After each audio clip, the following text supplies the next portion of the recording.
سورہ آل عمران میں اللہ رب العزت نے ہر مسلم کو ایک حکم دیا جو ہم میں سے ہر شخص جانتا ہے.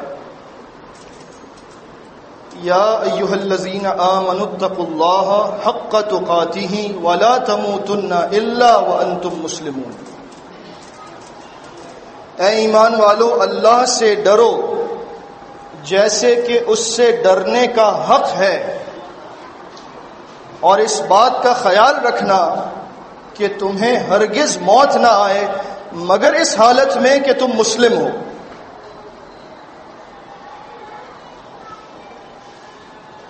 تقوی اختیار کرنے کے لیے ہم سب بھوکے پیاسے ہیں.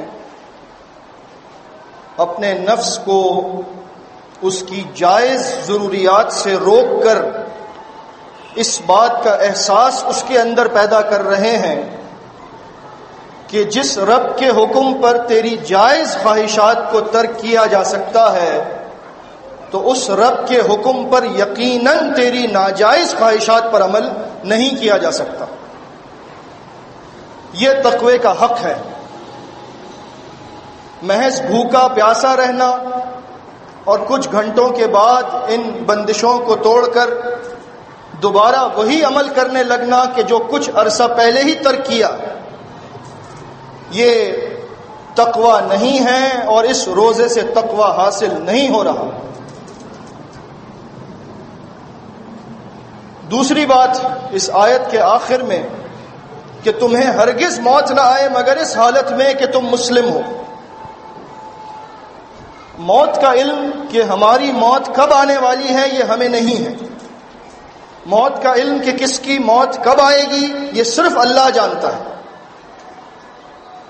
تو ہم ایسا کیا کریں کہ جب ہماری موت آئے تو ہم مسلم ہوں، جبکہ ہمیں موت کے وقت کا علم نہیں. اس کا تقاضا یہ ہے کہ ہر وقت مسلم بنے رہیے تاکہ جب بھی موت آئے تو مسلم ہو. لیکن ہم ہر وقت مسلم بنیں گے کیسے جب ہمیں وہ باتیں ہی نہیں معلوم کہ مسلم بننے کے تقاضے کیا ہیں. آپ سمجھ لیجئے اس رمضان میں اگر ہم نے صرف یہی سمجھ لیا کہ مسلم ہوتا کیا ہے تو بھی بڑی کامیابی ہے. آگے جا کر پھر ہم کوشش کر سکیں گے کہ جیسے اللہ سے ڈرنے کا حق ہے ویسے ڈرنے کی کوشش کریں. مسلم کیا ہوتا ہے؟ صحیح بخاری اور صحیح مسلم، اللہ کے رسول صلی اللہ علیہ وسلم کی حدیث، المسلم من سلم المسلمون من لسانہ و یدہ. مسلم وہ ہوتا ہے جس کی زبان سے اور جس کے ہاتھ سے دوسرے مسلمین محفوظ رہے. اب پوچھیں اپنے آپ سے کہ ہم کیسے مسلم ہیں؟ ہمارے ہاتھ سے اور ہماری زبانوں سے مسلمین خوش ہیں یا ہم سے خفا ہیں؟ ہم نے اپنے ہاتھوں سے کسی مسلم کو کبھی تکلیف تو نہیں پہنچائی، یا ہماری زبان نے کبھی کسی مسلم کا دل تو نہیں دکھایا؟ ہمارے اخلاق کی وجہ سے لوگوں نے ہم سے ملنا تو ترک نہیں کر دیا؟ کس بات کے ہم مسلم ہیں؟ یہ سوال اپنے آپ سے کریں. تقویٰ تو دور کی بات ہے، یہاں تو مسلم بننا ہی بڑا مشکل لگ رہا ہے. کیونکہ ایک مسلم جس کو حدیث نے المسلم اخو المسلم بتایا تھا، مسلم مسلم کا بھائی ہے، آج ایسا لگتا ہے المسلم عدو المسلم ہے کہ مسلم مسلم کا دشمن ہے.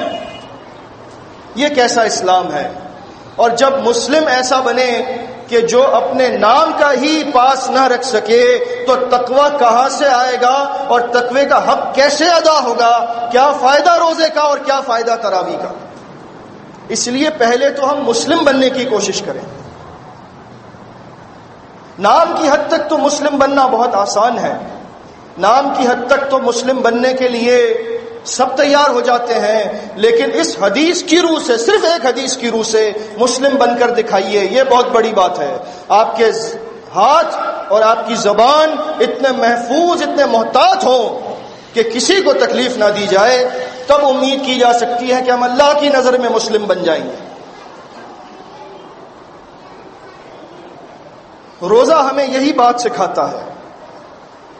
مسلم سلامتی کا پیکر ہوتا ہے، اور روزہ بھی ایسی عبادت ہے کہ جو آدمی حق کے ساتھ روزہ رکھے تو وہ بندہ سلامتی کا پیکر ہوتا ہے.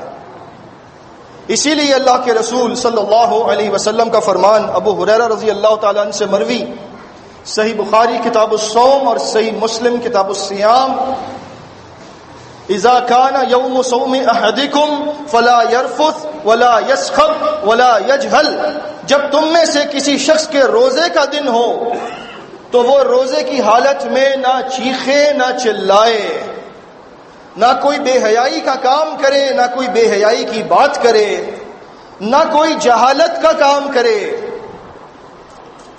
یعنی مسلم بن کر دکھائے روزے میں جس سے ساری دنیا کو سلامتی ملتی ہو. نہ وہ کسی پر چیخے گا، نہ وہ کسی پر چلائے گا، نہ وہ کسی کے ساتھ جہالت سے پیش آئے گا، بلکہ اس کے برعکس فَإِن صَابَهُ أَحَدٌ أَوْ قَاتَلَهُ، اگر روزے دار سے کوئی لڑتا بھی ہے، روزے دار کو کوئی گالی بھی دیتا ہے، تو وہ سلامتی کا پیکر بن جائے گا. وہ کیا کہے گا؟ فَلْيَقُلْ إِنِّي صَائِمٌ مَرَّتَيْنِ، وہ 2 مرتبہ کہے گا میں روزے دار ہوں، میں روزے دار ہوں. میں تمہاری اس بات کا جواب جہالت سے نہیں دے سکتا، مجھ سے دور ہو جاؤ، میرا روزہ ہے، میں تم سے اس طرح بات نہیں کر سکتا. کتنی خوبصورت تربیت دے رہا ہے روزہ کہ آپ کسی جاہل آدمی سے بھی نہیں الجھتے، اس کی گالی کو بھی آپ نظر انداز کر دیتے ہیں، بلکہ اگر وہ آپ پر ہاتھ اٹھائے تب بھی آپ روزے کو ڈھال بنا کر کہیں کہ میرا روزہ ہے، میرا روزہ ہے. اگر حق کے ساتھ یہ روزہ رکھ لیا تو امید ہے کہ آگے بھی زندگی میں جا کر اخلاق کا وہ درس جو رمضان میں سیکھا ہے وہ ہم نہیں بھولیں گے. اور اگر ہمارے ساتھ کوئی بد اخلاقی کرے تو ہم بہت اچھے انداز سے اس کی بد اخلاقی کو دور کریں گے، جیسے کہ اللہ رب العزت کا فرمان حامیم السجدہ میں وَلَا تَسْتَوِي الْحَسَنَةُ وَلَا السَّيِّئَةُ، نیکی اور بدی یہ دونوں برابر نہیں ہو سکتے. ادفع باللتی ہی احسن، اگر کوئی تمہارے ساتھ برائی کرتا ہے اس کی برائی کو ایسے طریقے سے دور کرو جو بہت خوبصورت ہو. اگر تم نے یہ کام کر لیا فَإِذَا الَّذِي بَيْنَكَ وَبَيْنَهُ عَدَاوَةٌ كَأَنَّهُ وَلِيٌّ حَمِيمٌ، تو وہ شخص کے جس کے اور تمہارے بیچ میں بڑی پرانی دشمنی تھی، وہ تمہارے اعلیٰ اخلاق کی وجہ سے تمہارا گرم جوش دوست بن جائے گا. وَمَا يُلَقَّاهَا إِلَّا الَّذِينَ صَبَرُوا، لیکن یہ نعمت نہیں ملتی مگر ان لوگوں کو جو صبر کرنا جانتے ہیں. وَمَا يُلَقَّاهَا إِلَّا ذُو حَظٍّ عَظِيمٍ، اور یہ نعمت نہیں ملتی مگر ان لوگوں کو جو بڑے ہی خوش نصیب ہوتے ہیں، جو بڑا اچھا نصیب لکھوا کر دنیا میں آتے ہیں. ہر ایرے غیرے کو یہ بات میسر نہیں آتی کہ وہ برے کو اچھائی سے جواب دے کر اس کو اپنا دوست بنا لے، یہ بہت کم لوگوں کے نصیب کی بات ہے. لیکن روزہ ہمیں اسی طرف لے جاتا ہے کہ ہم اپنے اخلاق کو بہتر بنائیں، صحیح معنوں میں مسلم بننے کی کوشش کریں، تاکہ مسلم بننے کے بعد تقوی اختیار کر سکیں، اور تقوی بھی ایسا کہ جیسا حق ہے، تاکہ پھر جب موت کا وقت آئے تو ہم اللہ کے سچے مسلم ہوں اور اللہ کے پاس ہمیں وہ درجات ملیں جو اس کے مسلم بندوں کے لیے اس نے تیار کر کے رکھے ہیں. اقول قولی ھذا واستغفر اللہ لی ولکم. الحمد للہ الذی ہدانا لہذا وما كنا لنهتدی لولا ان هدانا اللہ. سبوح قدوس رب الملائكة والروح. إن الحمد لله نحمده ونستعينه ونستغفره ونؤمن به ونتوكل عليه ونعوذ بالله من شرور أنفسنا ومن سيئات أعمالنا. من يهده الله فلا مضل له ومن يضلل فلا هادي له. وأشهد أن لا إله إلا الله وحده لا شريك له وأن محمدا عبده ورسوله. اللهم صل على محمد النبي وأزواجه أمهات المؤمنين وذريته وأهل بيته كما صليت على آل إبراهيم إنك حميد مجيد. صبحكم ومساكم. وقال رسول الله صلى الله عليه وسلم بعثت أنا والساعة كهاتين. أما بعد فإن أصدق الحديث كتاب الله وأحسن الهدي هدي محمد وشر الأمور محدثاتها وكل محدثة بدعة وكل بدعة ضلالة وكل ضلالة في النار. دارمی کتاب الصوم کی حدیث صحیح سند سے محمد الرسول اللہ صلی اللہ علیہ وسلم نے فرمایا کم من صائم لیس لهم من صیامهم الا الجوع او الا الظم. کتنے ہی روزے دار ایسے ہیں جن کو ان کے روزے سے کچھ نہیں ملتا سوائے بھوک کے اور پیاس کے. یعنی کتنے ہی لوگ ایسے ہیں دنیا میں جو روزہ رکھتے ہیں لیکن ان کو روزے سے فائدہ حاصل نہیں ہوتا، محض بھوکے رہتے ہیں، پیاسے رہتے ہیں، افطار کا انتظار کرتے رہتے ہیں، لیکن اس روزے کے مقصد کو نہیں سمجھ سکتے کہ وہ روزہ کیوں رکھے ہوئے ہیں آخر. اور دوسری عبادت جو اس مہینے میں ہم کرتے ہیں اس کی طرف اشارہ فرمایا اللہ کے رسول صلی اللہ علیہ وسلم. وَكَم مِّن قَائِمٍ لَيْسَ لَهُم مِّن قِيَامِهِمْ إِلَّا السَّحْرُ. کتنے ہی رات کے وقت تراویح کی صلاۃ پڑھنے والے ایسے ہیں جن کو کچھ نہیں ملتا سوائے رات کو جاگنے کے. بس جاگتے ہیں، کوئی فائدہ نہیں ہو رہا نماز کا. ایسی کیا بات ہے؟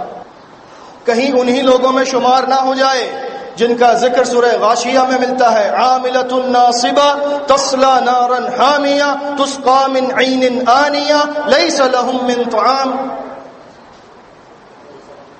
لیس لهم طعام الا من ضریع.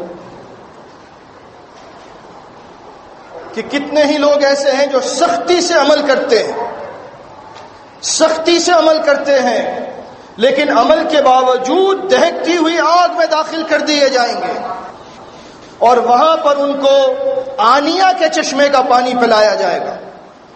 گویا کہ پیپ ہے، گرم کھولتا ہوا پانی ہے، وہ ان کو پلایا جائے گا. عمل کر رہے تھے پھر بھی، اور کھانے کو کچھ نہیں ملے گا مگر کھاردار گھاس کے جو حلق سے نیچے نہ اتر سکے. کیوں کھلایا جا رہا ہے یہ، اور ایسا پانی کیوں پلایا جا رہا ہے؟ وہ تو دنیا میں روزہ رکھتا تھا لیکن روزہ رکھ کر فائدہ کچھ نہ حاصل کر سکا. لہذا اپنے روزوں کو حق کے ساتھ رکھیں اور صلاۃ اللیل کو حق کے ساتھ ادا کیجئے. یہ نہ ہو کہ مسجد میں آنے کا مقصد تراویح کی صلاۃ کے علاوہ یہ بن جائے کہ یہاں تلاوت ہو رہی ہے، وہاں لوگ بیٹھ کر باتیں کر رہے ہیں. قرآن مجید کی تلاوت کے دوران گفتگو اللہ تعالیٰ کی رحمت سے دوری ہے. سورہ اعراف اذا قرئ القرآن فاستمعوا له وانصتوا لعلكم ترحمون. جب قرآن کی تلاوت کی جائے خاموش رہا کرو اور غور سے سنا کرو تاکہ تم پر رحم کیا جائے. جو تلاوت کے دوران خاموش نہیں رہ سکتا، جو گفتگو کرنا چاہتا ہے وہ چاہے تو باہر جا کر کرے، لیکن تلاوت کے دوران گفتگو کرنے سے اللہ کی رحمت دور ہو جاتی ہے.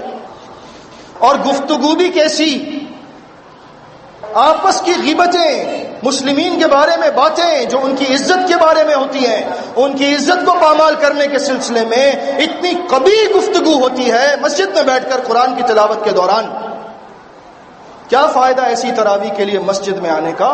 اس سے بہتر آپ گھر میں بیٹھیں، یہاں آ کر ایسے کام نہ کریں کہ جس سے نقصان اپنا بھی کریں اور مسلمین کا بھی.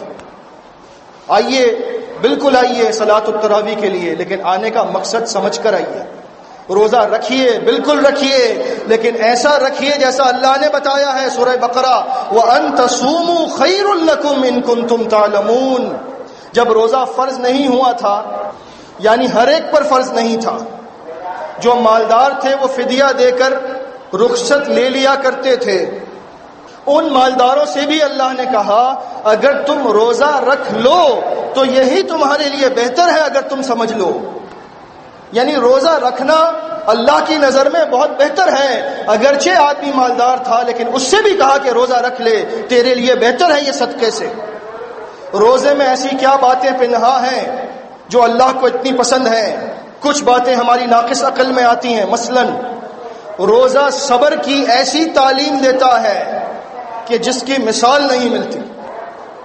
آپ نے کچھ سن لیا اخلاق کے سلسلے میں کہ روزہ اگر آپ کا ہو اور روزہ آپ کو یاد رہے کہ میرا روزہ ہے تو آپ کی زبان غلط الفاظ کے ادا کرنے سے پہلے رک جائے گی کہ نہیں میرا روزہ ہے. روزہ تقوی کا ایسا درس دیتا ہے جس کی مثال نہیں ملتی. کیسے؟ آپ گھر میں تنہا ہیں، کھانے پینے کی تمام چیزیں موجود ہیں، کوئی نہیں دیکھ رہا آپ کو، اور گرمی بہت ہے، پیاس لگی ہے، بھوک لگی ہے، لیکن جب تک افطار کا وقت نہ ہو جائے نہیں کھائیں گے، نہیں پیئیں گے. کیوں؟ کوئی دیکھے نہ دیکھے میرا اللہ دیکھ رہا ہے، میرا روزہ خراب ہو جائے گا، میرا رب ناراض ہو جائے گا. اس سے زیادہ تقوی کا درس اور کس چیز میں ملتا ہے؟ کسی کا ڈر نہیں ہے، لیکن ڈر ہے تو اس کا جو ہم پر نگراں ہے، جو 24 گھنٹے ہم کو دیکھ رہا ہے. کوئی دیکھے نہ دیکھے وہ دیکھتا ہے. ایسا تقوی کا درس روزے کے علاوہ کسی اور عبادت میں نہیں ہے. روزہ اللہ کی ایسی رضا دلواتا ہے کہ جیسی رضا کسی اور عبادت میں نہیں ہے. صحیح بخاری اور صحیح مسلم اللہ کے رسول صلی اللہ علیہ وسلم کا فرمان، کل عمل ابن آدم لہ الا الصیام.